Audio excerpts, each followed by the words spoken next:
दुनिया में, और उन सम्मेलनों के बीच में दुनिया के सर्वाधिक विकसित देशों का जो संगठन है OECD, organisation for economic cooperation and development, जिसके लिए विश्व के सर्वाधिक जीडीपी वाले पहले 7 थे, अब 15 हो गए, 16 हो गए देशों का वह संगठन था।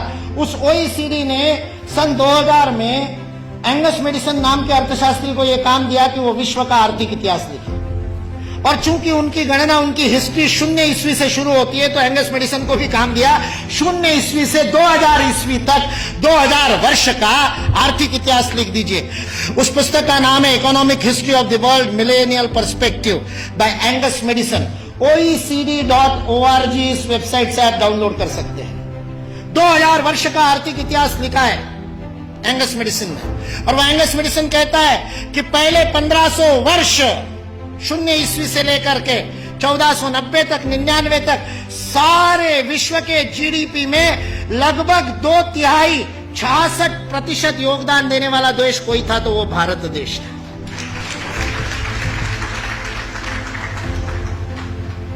मैं सोच रहा था, इतिहास का मैं विद्यार्थी हूं, आपके जैसा इतना अध्ययन तो नहीं किया, लेकिन मैं सोच रहा था ये 1500 से क्या संबंध है, तो पता चला वास्को दी गामा 1498 में आया था।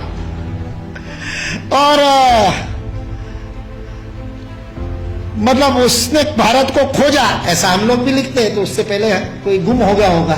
जो गुम हुआ भारत था वो विश्व के 2/3 जीडीपी को प्रोड्यूस करने वाला, और केवल प्रोड्यूस करने वाला नहीं, विश्व को समृद्धि का अवदान देने वाला, वितरण करने वाला। विल ड्यूरांड अमेरिकन इतिहासकार है, 11 खंडों में उसने लिखी है हिस्ट्री ऑफ सिविलाइजेशन।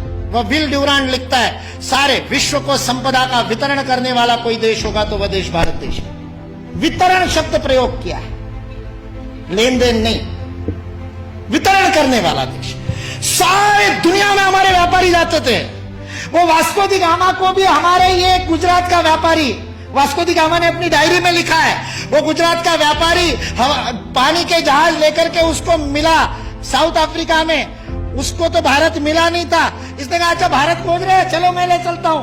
उसको मसाले भरने थे, इसलिए वो कालीकट गया, इसलिए वास्को दी गामा को कालीकट ले गया, नहीं तो भरूच ले आता गुजरात में। फिर हमारे इतिहास वाले लिखते कि वास्को दी गामा भारत को खोजता खोजता भरूच पहुंच गया। वास्को दी गामा को भारत के व्यापारी कान्हा भाई ने खोजा, मिल गया, और उसको कहते को भारत खोज रहे, चल भाई मैं दिखाता हूं, चल मेरे साथ, और साथ में ले। ये वास्को दी गामा ने अपनी डायरी में लिखा है, वो बेईमान नहीं है, उसको छिपा करके इतिहास की किताबें लिखने वाले बेईमान।